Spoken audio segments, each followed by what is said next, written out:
बंगाल की पॉलिटिक्स के अंदर ममता बनर्जी ने तो अपना यू टर्न ले ही लिया है। उनके पास अभी एक मैं देख रही थी रिसेंटली एक वीडियो आई जिसके अंदर वो कह रही थी कि अब मैं जा रही हूँ, टाटा बाय बाय। तो कहीं ना कहीं उनको पता है कि उनका जो टीएमसी की जो टाइमलाइन बंगाल के अंदर है वो खत्म होने वाली है। और कभी कभी मुझे लगता है ना कि पॉलिटिकल एनालिस्ट जो बोलते हैं कि टीएमसी को हराना बहुत मुश्किल है, अभी भी बीजेपी के लिए वो नहीं हरा पाएगी और ये सब कुछ। पर दूसरी ओर जब मैं ममता बनर्जी स्वयं टीएमसी की लीडर, बंगाल की चीफ मिनिस्टर और 15 सालों तक उन्होंने राज किया है बंगाल के ऊपर, जब मैं उनका हौसला टूटते हुए देखती हूँ ना तो मुझे लगता है कि कहीं ना कहीं बीजेपी ने जो एसआईआर के थ्रू यहाँ पर प्रक्रिया करने के बाद से जो डिस्प्यूट लाने की कोशिश की थी वो तो आ ही गई है। हम देख रहे इतने टाइम से बीजेपी अपने इतने धुरंधरों को भेज रही है। एक तरफ हिमंता बिस्वा शर्मा जा रहे हैं, एक तरफ योगी आदित्यनाथ जा रहे हैं, बंगाल में स्पीचेस दे रहे हैं, मौलाना के खिलाफ बोल रही हैं, बांग्लादेशी मुस्लिमों के खिलाफ बोल रहे हैं, हुमायूं कबीर के खिलाफ बोल रही हैं। दूसरी ओर अब जो टीएमसी के इकलौते वारिस बचे हैं ममता बनर्जी के बाद, अभिषेक बनर्जी, इनका एक नया स्टेटमेंट आया। इन्होंने बोला अमित शाह को मैं ललकारता हूं, उनके अंदर अगर हिम्मत है तो 4 मई तक बंगाल के अंदर रह के दिखाएं और मुझे 12 बजे के बाद बताएंगे। आप समझ रहे हैं बंगाल में दिक्कत ना किसी और चीज की नहीं है। बंगाल में दिक्कत ये है कि ममता बनर्जी ने ये पूरा अपना जो टेन्योर बिताया है इसमें इन्होंने सबसे पहली चीज कि मैंने आपको एक डेटा स्टेट किया था कि कैसे बंगाल सोने की चिड़िया हुआ करती थी। और अगर आप आजादी के टाइम में देखेंगे तो बंगाल प्रमुख 3 स्टेट्स के अंदर आती थी इंडिया में जो सबसे ज्यादा हाईली डेवलप और रिच है, और इस टाइम पे वो नंबर 24वें नंबर पे चला गया है। जब आपको याद होगा कि ईस्ट इंडिया कंपनी इंडिया के अंदर आई थी तब उन्होंने यही चीज बोली थी कि अगर हमने बंगाल पे राज कर लिया तो हम पूरे भारत पे राज कर सकते हैं। और आज वही बंगाल पलायन का एक दूसरा नाम हो चुका है, घुसपैठिया घुसाने का एक दूसरा नाम हो चुका है, गुंडागर्दी का एक दूसरा नाम हो चुका है। और किस वजह से ये नाम बना है? सिर्फ और सिर्फ ममता बनर्जी के एग्जिस्टेंस की वजह से, उनकी ईगो की वजह से। अगर उन्हें 15 साल में कोई डेवलपमेंट जैसा काम नहीं कराया तो वो किसी और गवर्नमेंट को भी नहीं आने दे रही है कि कोई ऐसा कोई काम करा के दिखा पाए, क्योंकि उनको सिर्फ सत्ता का लोभ है और डेवलपमेंट से उनका कोई मतलब नहीं है। और उनके जो नए वारिस आए हैं अभिषेक बनर्जी, उन्होंने अपना पॉलिटिकल करियर शुरू करने से पहले ही खत्म कर दिया है, क्योंकि उन्होंने ममता दीदी की सारी जितनी भी कूटनीतियां थी अपने अंदर डाल ली। उससे उनको ये चीज तो समझ में आ जाना चाहिए कि ममता बनर्जी ने भले इन कूटनीतियों की वजह से 15 साल राज किया, पर वो कूटनीतियां भी अब पुरानी हो गई हैं। अब उससे लोगों को डर लगना बंद हो चुका है। तो कुछ नया लेकर आते हैं उन कूटनीतियों के साथ तो कुछ बेटर होता। कहते हैं ना मोर द मेरियर वाली चीज होती। पर अभिषेक बैनर्जी भी एक तरीके की काम चोरी कर रहे थे यहाँ पे। तो यहाँ पे जो उन्होंने ओपन थ्रेड दिया है अमित शाह को, मैं उस पर बात करना चाहती हूँ। अमित शाह कोई ऐरा गहरा इंसान नहीं है। अमित शाह हमारे देश के गृह मंत्री हैं। एक म्यूचुअल रिस्पेक्ट होती है लोगों के लिए, पर खैर वो तो टीएमसी वालों ने कभी सीखी नहीं है। पर यहाँ पे ये जो लोग ओपन थ्रेट देने लगे ना ऑपोजिशन को, ये आगे जाके भयावह स्थिति में बना सकता है बंगाल को। आपको ये समझने की जरूरत है।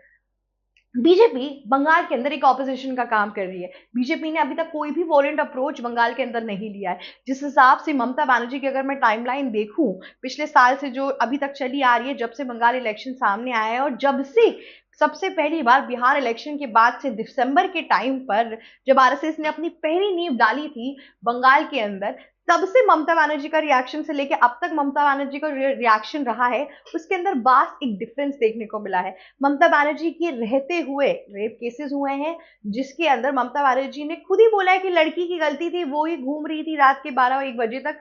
और जब बाद में पता चला रिपोर्ट्स के अंदर, एफआईआर के अंदर ये पता चला कि वो लड़की सिर्फ 8 बजे अपने कॉलेज से बाहर निकली थी कुछ खाने के लिए और उसके बीच में उसका रेप हो गया। पर ममता बनर्जी ने इसका कोई भी अपने ऊपर एक तरीके से नाम नहीं लिया। दूसरी ओर हमने वो 7 डिस्ट्रिक्ट जजेस के साथ जो मालदा में हुआ वो तो कोई भी नहीं भूल सकता, उसमें से 3 महिलाएं भी थी। और अगर ममता बनर्जी ये कह दे कि मुझे नहीं पता था, तो ये बहुत ही शर्मनाक बात है एक चीफ मिनिस्टर के लिए कि उनका इतना प्रमुख राज्य और उसके अंदर कोई इतनी बड़ी चीज हो गई हो कि वहां पे सैकड़ों की तादाद में लोग डिस्ट्रिक्ट जजेस को थ्रेटन करने की कोशिश कर रहे हो और उनको पता ना हो कि अपने आप में एक बहुत बुरी चीज है। ठीक है, उसके बाद से उन्होंने अमित शाह को ये भी बोला कि अमित शाह जब ईडी की रेड पड़ी थी कि वो बंगाल आकर दिखाए और अगर बंगाल आए तो वो अपने होटल से निकल के दिखाए, उनका बहुत बुरा हश्र होगा।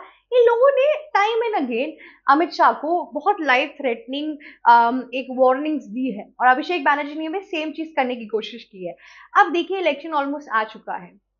अब जो करना था वो कर चुके हैं ये लोग। और इसमें जब से सुप्रीम कोर्ट भी इन्वॉल्व हो गई है, तब से ममता बनर्जी को एक चीज समझ में आ गई है कि इतने टाइम से वो जो इलेक्शन बैलेट के अंदर वो अपनी गुंडेगर्दी करती थी, छोटे छोटे पैतरे अपनाती थी कि दूसरी जगहों पे स्किन डिजीज वाले इत्र लगा दे, बाकी टीएमसी के ये चुनाव चित्र पर ही बस कुछ ना लगे, ये सब जो चीजें उन्होंने की है, गुंडा राज से लोगों के अंदर एक डर फैला दिया कि लोग बस ये कहते हैं कि टीएमसी की वजह से एटलीस्ट हम जिंदा तो हैं, लेकिन अगर टीएमसी को हमने वोट नहीं दिया तो उनके गुंडे हमें मार डालेंगे। तो इस तरीके के डर को हटाने के लिए योगी आदित्यनाथ खुद पहुंचे थे। उन्होंने बोला कि मौलानाओं से अब वो जो भी कहे उनसे चिंता नहीं करनी है, बांग्लादेशी मुस्लिम जो कहे उनसे चिंता नहीं करनी है, घुसपैठिया आपसे कुछ कहे तो उससे चिंता नहीं करनी है, आपको बस सच का साथ देना है और हिंदुत्व का साथ देना है। देखिए, योगी जी अगर कहीं आए, भगवाधारी योगी जी अगर कहीं आ जाए, तो आप एक चीज समझ जाया करिए कि वहां पर एक हिंदुत्व का ही फ्लैग बेरर जैसा कुछ रिप्रेजेंटेशन कर रहा है।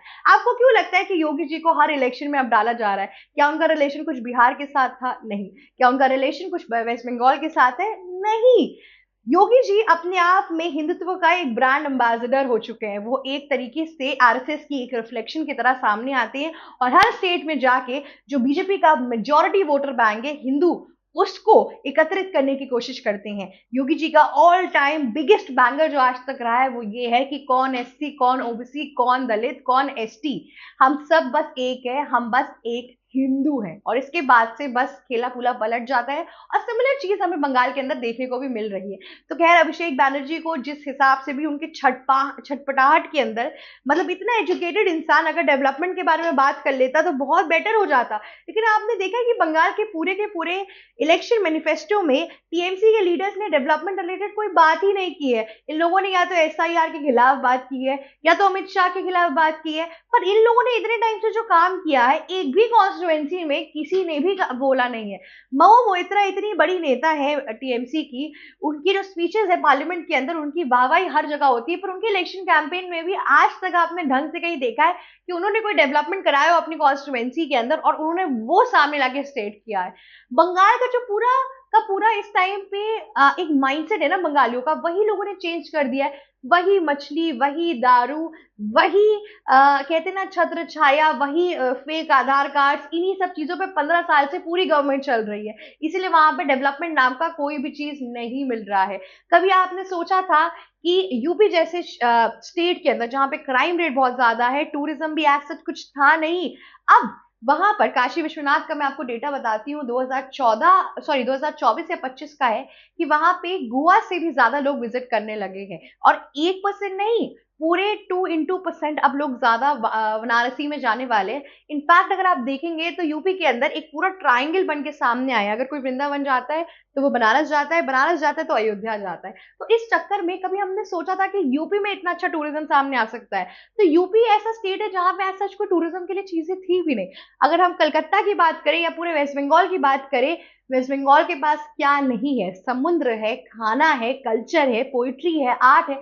उन सब चीजों को अब सिर्फ वेस्ट बंगाल से बाहर निकल के ही क्यों एक प्रचलन मिल रही है या फिर एक रिकग्निशन मिल रही है, उसको बंगाल के अंदर क्यों नहीं मिल रही है? ये बहुत बड़ा क्वेश्चन है। और यही एक चीज है जो इस टाइम पे बंगालियों को बीजेपी की तरफ आकर्षित करने की पूरी कोशिश कर रही है। और ये जो कहते हैं ना दोगले और ये सब जो छोटे छोटे गेम्स खेल रहे टीएमसी के लीडर्स की, हम अमित शाह को आने नहीं देंगे, 12 बजे के बाद मिलेगी, कोई 8 या 9th क्लास की झगड़े थोड़ा चल रहे हैं कि टीचर को बोल रहे हैं आप बाहर मिलो, आप बाहर मिलो, ऐसा तो कुछ थोड़ा चल रहा है। तो यहाँ पे जिस हिसाब से एक अनएथिकल पूरा इलेक्शन कैंपेन लड़ा है टीएमसी ने, वो अपने आप में एक प्रूफ है कि ये लोग फिटेड कैंडिडेट्स नहीं है। बाकी डिसीजन आपके ऊपर है। आज के लिए बस इतना ही। अगर आपको इलेक्शन रिलेटेड और सारी खबरें चाहिए तो प्लीज हमारे चैनल को लाइक, शेयर, सब्सक्राइब और फॉलो करना मत भूलिएगा। Thank you so much. मेरा नाम शिवी चित्रांशी है और मैं आशा करती हूँ आपको मेरी वीडियो अच्छी लगी होगी। एबीसी हिंदी न्यूज, आज ही जुड़िए हर खबर के साथ।